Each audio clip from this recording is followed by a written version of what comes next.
आप सभी को प्रणाम। मित्रों, इस समय वर्तमान समय में जो पूरी दुनिया कोरोना महामारी, कोरोना के कारण लॉकडाउन की स्थिति और लॉकडाउन की वजह से अनेक प्रकार के आर्थिक सामाजिक कष्टों से पीड़ित है। ऐसे समय में ज्योतिष आने वाले समय में कुछ ऐसे संकेत भी दे रही है कि जो चिंता और कष्टों को बढ़ाने वाले ही हैं। 5 जून 2020 से 5 जुलाई 2020 इस बीच 3 ग्रहण हमारे को देखने को मिलेंगे। बहुत ही कम ऐसे अवसर हुए हैं कि जब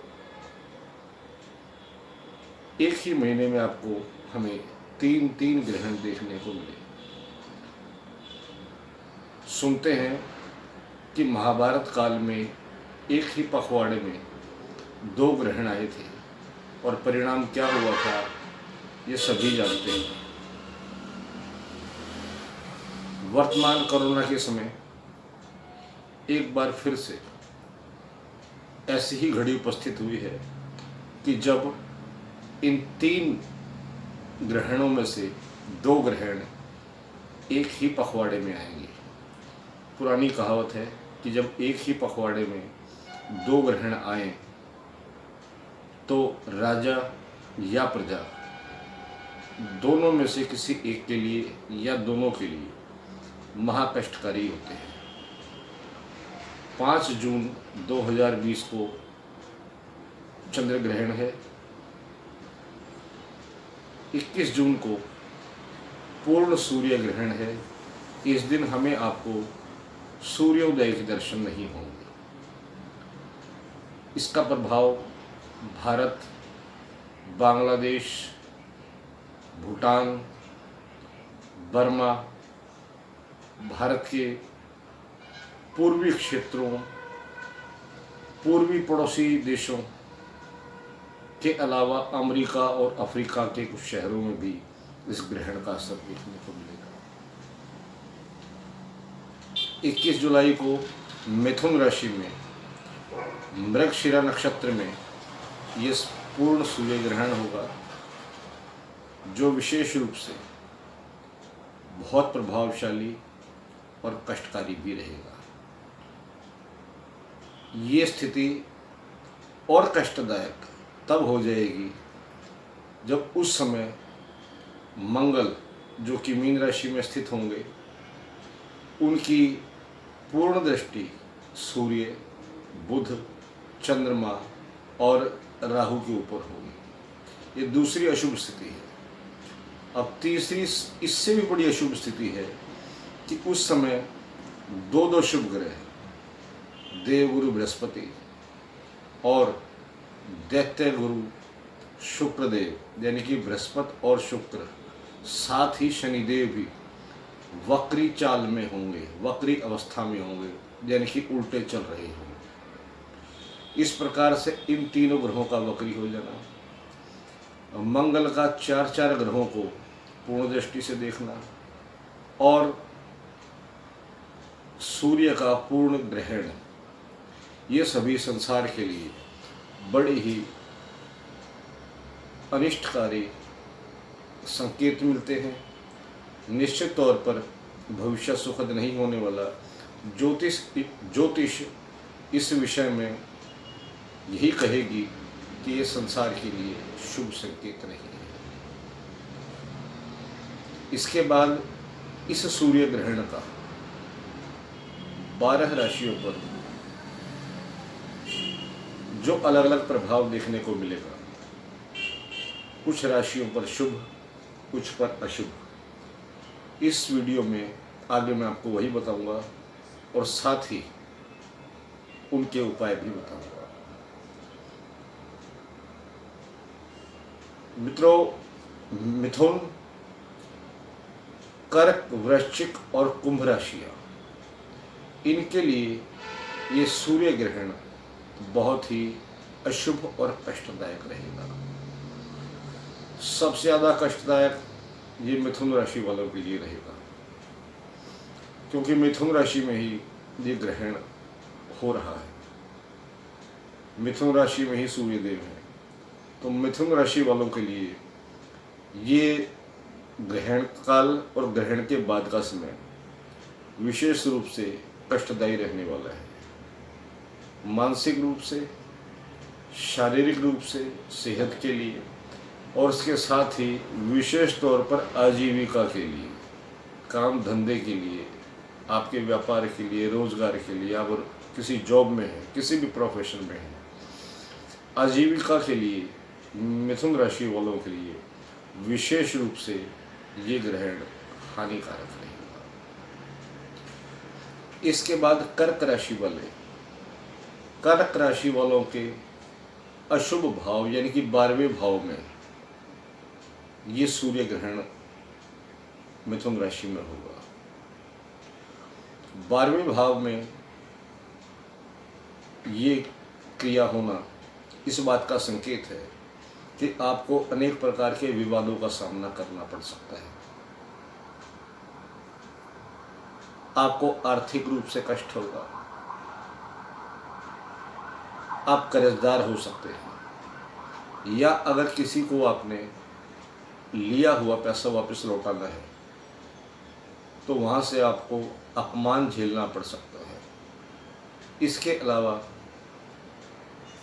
यदि किसी कोर्ट केस में फंसने की संभावना हो तो आप बचने की कोशिश करें, और यदि कोई कोर्ट केस आपका चल रहा है तो इस वक्त आपको उससे भी हानि हो सकती है। इसके बाद मित्रों वृश्चिक राशि, इस राशि वालों के लिए भी ये ग्रहण अशुभ कहा जाएगा।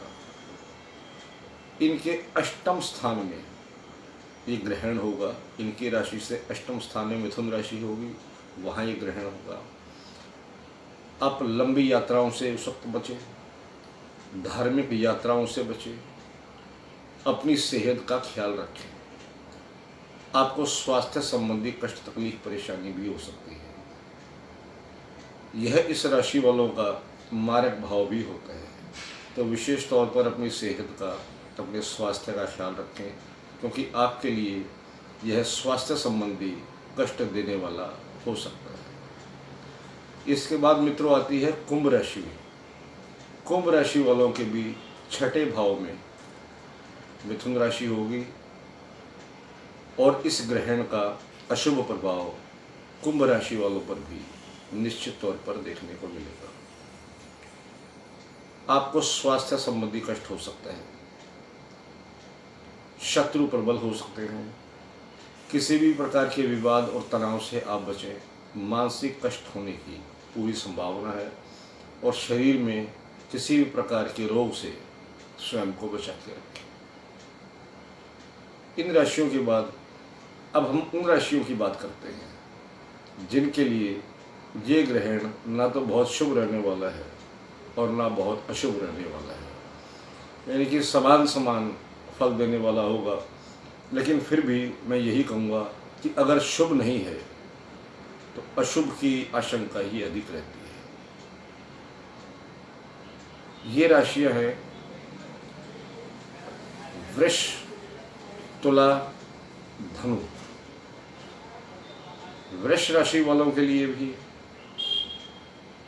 ये ग्रहण दूसरे यानी कि धन भाव में होने वाला है। आर्थिक रूप से आपको कष्ट दे सकता है, आपका पैसा कहीं फंसा हुआ है तो आप जल्दबाजी ना करें, पैसा फंस भी सकता है। इस समय में आप पैसा कहीं इन्वेस्ट करने से भी बचें, क्योंकि ये धन की हानि कर सकता है। इसके बाद तुला राशि वाले, आपके पंचम भाव में यानी कि भाग्य स्थान में मिथुन राशि होगी, उस पर यह ग्रहण होगा।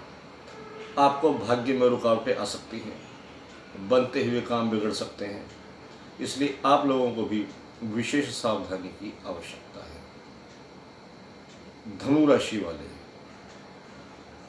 आपके सप्तम भाव में यानी कि गृहस्थ जीवन में मिथुन राशि होगी, जहाँ पर ये ग्रहण होना है, आपको घर गृहस्थी से या जीवन साथी से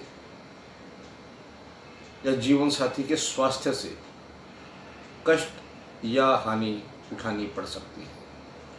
अपने जीवन साथी के साथ संबंध मधुर बनाए रखें और उनके स्वास्थ्य का ख्याल रखें। इसके अलावा अगर आपका कोई बिजनेस पार्टनर है तो उससे भी रिश्तों को संभाल के रखें, क्योंकि रिश्तों में बिगाड़ होने की संभावना रहेगी। इन राशि वालों के लिए ये ग्रहण बहुत शुभ ना बहुत अशुभ, मध्यम फल देने वाला कहा जाएगा। लेकिन फिर भी मैं यही कहूँगा कि जब शुभ नहीं होता तो अशुभ की आशंकाएं अधिक रहती हैं। इस समय वैसे भी दुनिया की स्थिति अशुभता की ओर जाती ही दिखाई दे रही है। अब मित्रों, मैं उन भाग्यशाली राशियों की बात करूँगा जिनके लिए ग्रहण शुभ होने वाला है। ये राशियाँ हैं मेष राशि, सिंह, कन्या, मकर और मीन। इन राशि वालों के लिए ये सूर्य ग्रहण शुभ फलप्रद रहेगा। आप लोगों को निश्चिंत रहना चाहिए, आपके लिए ये फल शुभ देने वाला है। लेकिन मित्रों, आखिर में मैं एक बात अपनी भी कहूँगा। मैंने सभी राशियों पर इनका प्रभाव बताया। किसी के लिए इनका फल शुभ है, किसी के लिए मध्यम है, किसी के लिए अशुभ है। लेकिन जिनके लिए बहुत अशुभ है या मध्यम है उनको भी, और जिनके लिए शुभ है उनके लिए भी, सभी को मैं एक सलाह ज़रूर दूंगा कि इस ग्रहण काल में यथासंभव आप भजन पूजा पाठ आदि में अपना ध्यान लगाएं। अगर किसी ने किसी से गुरु मंत्र ले रखा है तो उसका जाप करें, या आपके जो भी इष्ट हैं उनका जो भी आप पूजा पाठ करते हैं वो करें। इसके अलावा विशेष तौर पर मैं सलाह दूं तो दुर्गा सप्तशती पूरी या उससे किसी भी श्लोक का आप पाठ करें, उच्चारण करें। नवारण मंत्र भी इस काम में बहुत शुभकारी रहेगा। इसके अलावा हनुमान जी का भी कोई मंत्र जाप आप करना चाहें तो बहुत अच्छा है। रामचरितमानस का पाठ आप करना चाहें तो बहुत अच्छा है। बहुत अच्छा रहेगा अगर आपका संस्कृत का उच्चारण अच्छा है तो आप गजेंद्र मोक्ष का पाठ करें। अगर आपकी संस्कृत अच्छी नहीं है तो आप हिंदी में भी इसका जाप कर सकते हैं। यथासंभव जिससे जो बन सके इस ग्रहण में जरूर करें, क्योंकि 5 जून को चंद्र ग्रहण के बाद 21 जून को आने वाले सूर्य ग्रहण एक ही पखवाड़े का दूसरा ग्रहण होगा। 5 जून को पूर्णिमा होगी जिस दिन चंद्र ग्रहण होगा, 21 जून को अमावस्या होगी जिस दिन ये सूर्य ग्रहण होगा। इसके बाद 5 जुलाई को फिर पूर्णिमा होगी जिस दिन ये दूसरा चंद्र ग्रहण। इस तरह से 30 दिनों में हमें 3 ग्रहण देखने का मौका मिलेगा। विशेषकर सूर्य ग्रहण, जिसके विषय में मैंने इस वीडियो में बताया, इसका संसार के सभी जीवों, सभी मनुष्यों पर विशेष प्रभाव पड़ने वाला है। यहाँ चंद्र ग्रहण को हम मुख्य रूप से नहीं लेंगे, लेकिन सूर्य ग्रहण का प्रभाव पूरे संसार में अपना प्रभाव दिखाएगा। मित्रों, अगर आपको हमारा वीडियो पसंद आया हो तो हमारे इस वीडियो को लाइक करें, शेयर करें, हमारे चैनल को सब्सक्राइब करें और कमेंट्स में अपनी राय जरूर दें। अंत में आप सभी को शुभकामनाएं। आप अपना, अपने परिवार का, अपने स्वास्थ्य का ख्याल रखें। आप सभी को भारत भूषण गौड़ का प्रणाम।